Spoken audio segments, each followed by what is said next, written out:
भगवान श्याम ने विनोद से पूछा है, दादा भैया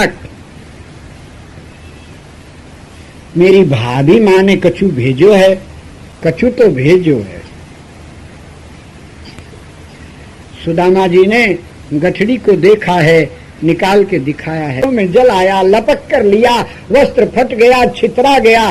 श्री कृष्ण उछल कर कूद कर सो गए उसके ऊपर और घुटनों सहित कोहनियों सहित हाथों से बटोर करके सारा चिवड़ा इकट्ठा किया और बालक के समान दो पांव फैलाए हुए चिवड़ा को दोनों पांव के बीच में इकट्ठा कर लिया। कोई भी न लेने पावे, मेरा है, मेरी माँ ने भेजा है, भाभी ने भेजा है।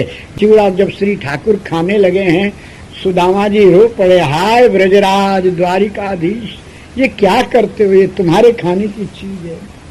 ठाकुर जी ने घपाघप 2 मुट्ठी मुख में धरी और प्रसन्न हो गए। दादा भैया त्रेता के बाद, शिवरी मैया के बाद आज ऐसा स्वाद आयो खाए हुए। 2 मुट्ठी ठाकुर जी भोग लगाए हैं।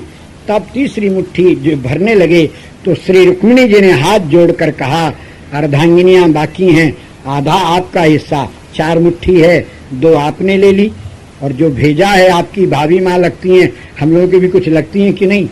और आधे में तो आप अकेले हड़प गए और आधे में हम कितनी है मालूम है आपको। भगवान कृष्ण प्रसन्न होकर वो रुक्मिणी जी के आंचल में दे दिए। अब ये नाटक वाले में तो भगवान रुक्मिणी जी कहती हैं 2 लोग, 2 मुट्ठी खा के 2 लोग दे दिए, तीसरी मुट्ठी खाओगे तो कहाँ रहोगे। भगवान को पहचानते ही नहीं। 3 लोक नहीं है, एक ब्रह्मांड में 14 भुवन होते हैं और एक भुवन में 3 लोक होते हैं। इस प्रकार ब्रह्मांड पूरा और ऐसे अनंत अनंत ब्रह्मांडों की स्वामिनी श्री रुक्मिणी है। वो दरिद्र हैं कि कह देंगे कि 2 मुट्ठी खा के तीसरी खाओगे तो कहाँ रहोगे।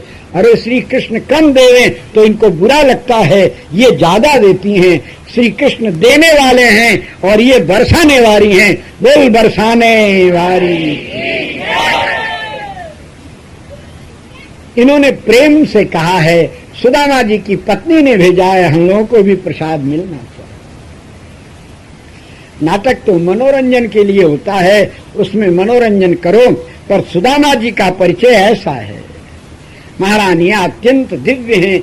श्री कृष्ण पट्ट महिषी साक्षात महालक्ष्मी रुक्मिणी दरिद्र नहीं है।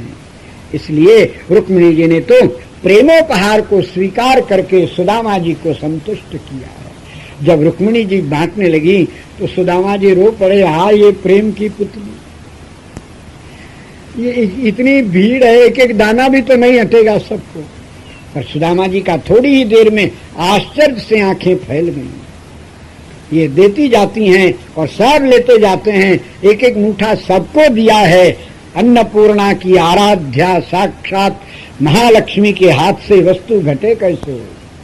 सबको देने के बाद रुक्मिणी जी ने 1 मुट्ठी खा लिया है और बाकी का जो प्रसादी बचा था सबको बांटने के बाद वो मिठाई में उस चिवड़े को डाल दिया।